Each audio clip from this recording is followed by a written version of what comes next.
열왕기상 22장 29절에서 40절까지 제가 공독해드립니다. 이스라엘의 왕과 유다의 여호사밧 왕이 길랏 라모스로 올라가니라. 이스라엘의 왕이 여호사밧에게 이르되 나는 변정하고 전쟁터로 들어가려 하노니 당신은 왕국을 입으소서 하고 이스라엘의 왕이 변정하고 전쟁터로 들어가니라. 아람 왕이 그의 병거에 지휘관 32명에게 명령하여 이르기를 너희는 작은 자나 큰 자와 더불어 싸우지 말고 오직 이스라엘 왕과 싸우라 한지라. 병거의 지휘관들이 여호사밧을 보고 그들이 이르되 이가 틀림없이 이스라엘의 왕이라 하고 돌이켜 그와 싸우려 한즉 여호사밧이 소리를 지르는지라. 병거의 지휘관들이 그가 이스라엘 왕이 아님을 보고 쫓기를 그치고 돌이켰더라. 한 사람이 무심코 왕을 활을 당겨 이스라엘 왕의 갑옷 솔깃을 마치니라. 왕이 그 병거 모든 자에게 이르되 내가 부상하였으니 내 손을 돌려 내가 전쟁터에서 나가게 하라 하였으나 이날의 전쟁이 맹렬하였으므로 왕이 병거 가운데 붙들려 서서 아람 사람을 막다가 저녁에 일러 주었는데 상처의 피가 흘러 병거 바닥에 고였더라. 해가 질려게 진중에서 외치는 소리가 있으리되 각기 성읍으로 또는 각기 본향으로 가라 하더라. 왕이 이미 죽음에 그의 시체를 내어 사마리아에 이르러 왕을 사마리아에 장사하니라. 그 병거를 사마리아 못에서 씻음에 개들이 그의 피를 핥았으니 여호와께서 하신 말씀과 같이 되었더라. 거기는 창기들이 목욕하는 곳이었더라. 아합의 남은 행적과 그가 행한 모든 일과 그가 건축한 성악궁과 그가 건축한 모든 성읍은 이스라엘 왕 역대지략에 기록되지 아니하였느냐. 아합이 그의 조상들과 함께 장해 그의 아들 아하시아가 대신하여 왕이 되니라. 아합과 여호사밧이 연합해서 길랏 라모 도피성이라고 하겠죠. 영적으로 예수님안에서 그 의미를 살펴본다면 높아지신 그리스도, 우리를 높여주시는 그리스도, 도피처 되신 예수님 안에 들어가면 하나님께서 우리를 높여주신다. 어떻게 해요? 제사장과 왕, 그래서 왕 같은 제사장이다. 이렇게 명분은 좋았어요. 그런데 믿음을 가지고 하나님 앞에 합당한 전쟁이었다면, 하나님께서 허락하시는 전쟁이었다면 이 전쟁은 이겼을 거예요. 그런데 하나님께서 허락하지 않은 전쟁이에요. 가면 그 전쟁에서 죽임을 당하고 패배한다. 이것을 미가야 선지자를 통해서 이미 말씀하셨어요. 20절에 보세요. 여호와께서 말씀하시기를 누가 아합을 꾀어 그를 길랏 라못에 올라가서 죽게 알고 하시니 하나는 이렇게 하겠다 하고 또 하나는 저렇게 하겠다 하였는데, 그러니까 아합이 이 전쟁에서 죽임을 당하는 거예요. 400명의 선지자들은 연출 일고 다 똑같이 수의 공예를 가지고 아람 사람들을 진멸할 것이다 라고 하는 거짓된 망상을 갖다 줬습니다. 이단들의 특징이에요. 망상을 갖다 계속해서 사람들에게 영혼에게 주입시켜가지고 그냥 망각시켜가지고 멸망의 길로 가게 만듭니다. 멸망케 하는 이단이다 이렇게 써있어요. 성경에 보면 아합 왕이 스스로 이단이 됐는데 무슨 그걸 분별하겠어요? 거짓된 것을 어떻게 분별하겠어요? 그래도 이제 아합 왕은 어려서부터 이렇게 자란 저희가 있어가지고 그게 선지자들에게 물어봤는데 잘못된 거예요. 그 두 번의 싸움에서는 선지자의 도움으로 하나님의 도우심으로 그 전쟁에서 혁혁한 공로를 이룹니다. 12만 7천 명이 막 성이 무너지고 하늘의 죽임을 당하니까 엄청난 전쟁의 승리를 경험했어요. 그러면 하나님이 참 신이다. 하나님만이 정말 우리를 살리는 하나님이다라고 하는 사실을 깨닫고 신앙생활을 잘 해야 되는데요. 그건 마음이 없어요. 왜냐하면 그 주변에 거짓된 선지자들이 있다고 하는 것이 그 사실을 증명합니다. 그죠? 다 끊어버리고 잘못된 것에 대해서 회개하고 바뀌어져야 되는데요. 그럴 마음이 전혀 없었어요. 자기가 어떻게 살아야 되는지, 하나님 앞에 어떠한 입장을 취해야 되는지 전혀 모르고 끝까지 자기 고집을 하다가 교만하다가 패배한 마음이 아합 왕이다 이겁니다. 그래서 미가야 선지자가 예언했던 것이 마음에 걸렸는지 전쟁터에 나갈 때 잔머리를 씁니다. 29절 보세요. 이스라엘 왕과 유다의 여호사밧 왕이 길랏 라못으로 올라가니라. 이스라엘의 왕이 여호사밧에게 이르되 나는 변정하고 전쟁터로 들어가려 하노니 당신은 왕복을 입으소서 하고 이스라엘의 왕이 변정하고 전쟁터에 들어가니라. 잔머리를 쓰고 사람의 지혜를 의지하고 땅의 지혜를 의지한다 할지라도 그걸 피할 필요 없어요. 하나님께서 딱 그냥 정하셨으면 끝이어야 돼요.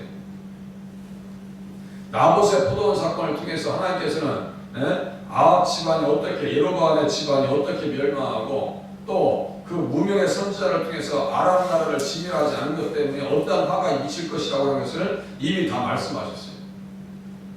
하나님께서 정하셨다니까요. 하나님 앞에서 잘못하면 다른 신을 따라가고 거짓된 것에 길들여지고 살인을 하면 그 마지막 종국이 종말이 어떻게 될 것인가를 성경에서 기록해 줌을 통해서 우리들은 어떻게 돼요? 거짓에 길들여지지 말아야 되고요. 다른 영의 지배를 받지 말아야 되고요. 오직 예수님만 잘 믿어야 되겠다라고 하는 결단의 우리에게 계속해서 이 말씀을 통해서 우리에게 가르쳐준다니까요. 그러니까 제가 말씀드렸잖아요. 어떤 이야기를 성경에 딱 기록해놔요. 그러면 독자들에게 무엇을 요구하느냐? 가만히 생각해봐라. 깊이 생각해봐라. 그들의 종말을 유심히 쳐다봐라. 그래서 우리들은 어떠한 삶을 결단해야 되는지를 우리에게 요구하는 거예요. 예수 잘 믿어야 됩니다. 아합과 같이 이세벨과 같이 예수를 떠나고 하나님을 대적했다가는 그야말로 아합의 종말을 경험할 수밖에 없다는 사실을 성경에서는 계속해서 경고해 주고 있는 거예요. 성경은 우리의 신앙생활의 거울과 같은 거예요. 말씀을 들으면서 야 조심해야 되겠다. 이거 신앙생활 잘해야 되겠다. 아합이 그렇게 함을 통해서 여호사밧이 어떠한 의미를 경험하게 돼요?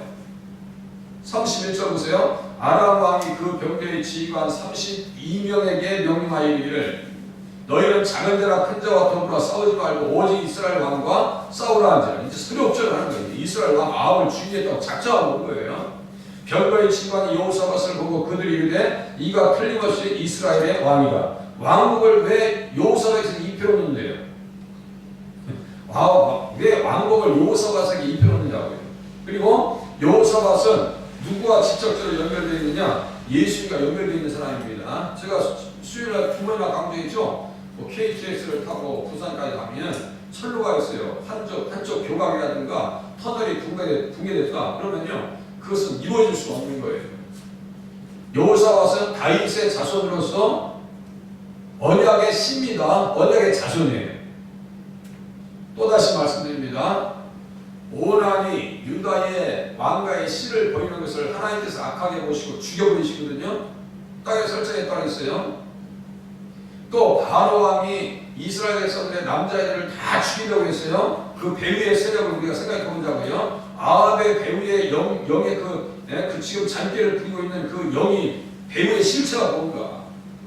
여호사밧이 죽으면 예수님을 다윗의 자손 아브라함의 자손으로 보내시겠다고 하는 하나님의 계획에 차질이 온다니까요. 그러니까 계속해서 지금 성경은 이스라엘 백성들 중에서 다윗의 가문, 유다 지파의 가문들을 계속해서 카메라를 통해서 이렇게 조명하고 있는 거예요. 제가 초점을 잡고 지금 찍고 있거든요. 지금 설교하고 있는데 우리 정호 집사님에게 이렇게 설교 이렇게 잡을 수는 없잖아요. 죄송하지만, 그죠? 이렇게 해서 카메라 꺾어놓고 우리 정호 집사님한테 이렇게 맞출 수 없는 거예요. 왜냐면 설교를 하는 사람한테 맞춰야 될 거 아니에요. 성경은 똑같아요. 예수님에게 계속 맞추는 방법에 하나 중에 그 중에 하나가 언약의 자손들을 계속 비추고 그 주변에 있는 사건들을 다룹니다. 그것이 구원 역사의 과정 가운데 나타나는 일들이기 때문에 이 구속사의 역사적 과정 가운데 나타나는 거예요. 구원 역사의 과정 가운데. 그러니까 이 속에서 어떠한 일이 있고 영적 배후의 실체가 무엇인가를 우리는 살펴볼 수가 있어야 돼요. 그걸 볼 수 있어야 돼요.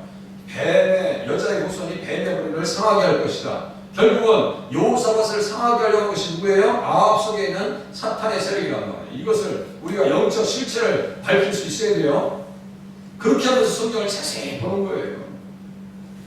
이 모든 성경이 내게 대하여 기록한 것이다. 요한복음 5장 39절에 예수님께서 말씀하셨고, 제가 신학자 에드워드 J. 영이라고 하는 사람에 대해서 말씀드렸죠. 그분은 창세기 3장 15절로 구약 성경을 풀어야 된다라고 써있어요. 지금 신학의 방향이 그쪽으로 가고 있다. 그러니까 그 방법으로 성경을 보면 성경에서 얻을 것이 많더라 이거예요. 특별히 여호사밧과 아합은 어떤 관계예요?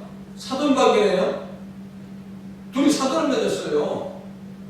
아합의 아들 아합의 아들과 여호사밧의 아합의 딸과 여호사밧의 아들이 요람과 아달랴가 결혼한다니까요. 그러면 둘이 사돈관계예요. 그러면 야, 사돈끼리 이렇게 만들면 안 되지. 지금 지금까지 몰아제끼면 안 되잖아요. 그런데 변장하고 갔어요. 그래서 그 속에서 전쟁 때 싸우려고 할 때 여호사밧이 소리를 질렀다 썼어요. 그죠? 32절 보세요. 여호사밧이 소리를 지른지라. 그죠? 그 소리를 질렀다는 것은 어떤 의미 같아요? 하나님 앞에 기도하는 거예요. 위기에 있을 때, 어려움이 찾아올 때 우리는 어떻게 돼요? 하나님 앞에 기도하면 살려주시더라 이거예요. 우리는 또 언약의 자손이라고 하는 사실을 깨달으시고 믿으실 수 있기를 바랍니다. 아브라함의 자손은 언약의 자손입니다. 믿음으로 말미암아 우리들은 아브라함의 자손이 됐죠. 언약의 당사자 여호사밧이 부르시니까 하나님께서 살 수 있도록 이끌어 주신 것처럼 우리들도 하나님 앞에 기도하면 어떠한 방법을 통해서든지 살 수 있도록 은혜를 주시더라 이거예요. 그래서 의인은 7번 넘어질지라도 8번째 일어날 수 있다라고 잠언서에 기록하고 있는 거예요. 기도하는 자에게 살 길을 열어주시더라 이겁니다. 여호사밧이 하나님 앞에 인정받는 마음이었는데요. 하나 실수한 것이 뭐냐면 아합의 집안과 결혼했다는 거예요. 사돈관계를 맺었다는 거예요. 그렇게 함을 통해서 지금 아합이 여호사밧을 죽을 수 있도록 사경에 이렇게 몰아넣은 것처럼 아달랴는 어떻게 했어요? 자기 아들 아하시아가 죽으니까요. 세상에 유다 집안의 왕족의 씨를 다 진멸하게 나갑니다. 그때 한 사람 살아있는데 요아스입니다. 그 배우의 실체를 이제 느껴져요. 아합이 하는 짓이나 그 딸이 하는 짓이나 똑같다. 누구의 사주를 받아가지고요? 이세벨의 사주를 받고, 이세벨은 누구의 사주를 받아요? 뱀의 영, 옛뱀 마귀 사탄의 사주를 받아서 그 못된 짓을 하더라 이거예요. 언약의 불씨가 다 꺼질 뻔했어요. 그래서 성경에 기록하고 있는 거고요. 제가 요세바와 요세바가 요아스의 누이입니다. 그래서 성경이 기억해주는 사람, 성경이 기억해주는 사람이다 라고 하는 제목으로 설교를 했었어요. 제가 설교한 거 거의 다 기억합니다. 이게 제가 말씀드렸잖아요. 예수님 안에서 성경을 깨닫기 시작하면 머릿속에서 나갈 일이 없어요. 너무나 인상이 깊게 들어오기 때문에 이 말씀들이 너무나 인상이 깊게 들어오기 때문에 내 머릿속에서 잘 빠져나가지 않습니다. 그것은 나이가 들었다고 젊다고 해요? 관계없어요. 늦지 않았어요. 70대 80대도요 늦지 않았어요. 성경을 잘 알으셔서 주님 의지에서 여호사밧과 같이 승리의 자리에 나가실 수 있기를 바랍니다. 잘 보셔야 돼요. 그래서 여호사밧의 그 실수에 대해서 말이죠, 선지자 예후가 책망합니다. 그래서 여호사밧이 부귀와 영광을 크게 떨쳤고 아합 가문과 혼인함으로 인척관계를 맺었다. 이게 실수라니까요. 선견자 예후가 막 책망합니다. 여호사밧 왜 그렇게 가지고 하나님의 언약의 계획이 무너질 뻔하지 않았냐고 예후가 막 책망합니다. 그래서 여호사밧이 아합에게 찾아가니까요, 아합이 겉과 속이 다른 거예요. 제가 읽어드릴게요. 그와 시종을 위하여 아합이 여호사밧과 시종을 위하여 양과 소를 많이 잡았더라. 역대하 18장 2절입니다. 지금 열왕기상 22장을 역대하 18장에 똑같이 써놨어요. 지금 보면 역대하 18장에 같이 써있어요. 그러면 거기에 보면 아합의 속내가 더 드러납니다. 양과 소를 많이 잡았어요. 융수하게 대접해놓고 나중에 가서는 끝에 가서는 말이죠, 죽음의 자리에 내몰르는 그런 못된 심령이 바로 아합의 심령 가운데 있었더라. 그래서 이제 전쟁하면서 죽임을 당하잖아요. 갑옷, 34절 보세요. 한 사람이 무심코 화를 당겨 이스라엘 왕의 갑옷 솔기를 마친지라. 이 한 사람을 유대 전승에 의하면 누구라고 했어요? 나아만 장군. 아람의 나아만 장군이다라고 얘기합니다. 그래서 갑옷 솔기를 마쳤다는 건 설지승부예요. 이렇게 옷을 보면 이렇게 장잖아요. 그럼 요 사이 있죠, 사이, 갑옷 사이. 딱 그냥 활이 옷에 박힌 거예요. 옷에 활이 박힌 거예요. 그래서 그날에 상처가 피를 흘려 병거 바닥에 걸렸더라. 그래서 장사하니까 어떻게 돼요? 37절 병거를 사발에 못에 씻음에 개들이 그의 피를 핥았더라. 그의 피를 핥았더라. 이것은 어떤 말씀에 대한 예언의 결과예요?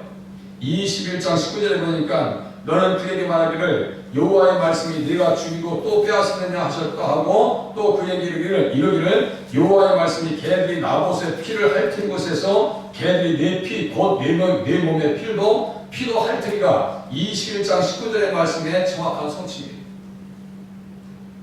어떻게 나봇을, 그 믿음 좋은 나봇을 벨리알을 통해서 죽일 수 있죠? 그렇게 해서 자기도 피 흘렸을 때 개들이 그 피를 핥았다고 했어요. 여호와께서 하신 말씀과 같이 되었더라. 거기는 창리들이 목욕하는 곳이었더라. 그렇게 해서 아합은 끝이 납니다. 그 결과를 보면서, 그 마지막을 보면서 우리들은 어떻게 돼요? 하나님 앞에 말씀에 맞춰 써야 되겠다. 예수 잘 믿어야 되겠다. 정말 주님 앞에 가는 데 있어서 잘못된 사람들과 동행하지 아니하고 다른 믿음을 가지고 신앙생활을 해야 되겠다라고 하는 결론을 얻게 됩니다. 오늘 그렇게 우리 주님 앞에 합당한 사람들과 동행하는 한 달이 되실 수 있기를 바랍니다. 기도하시겠습니다.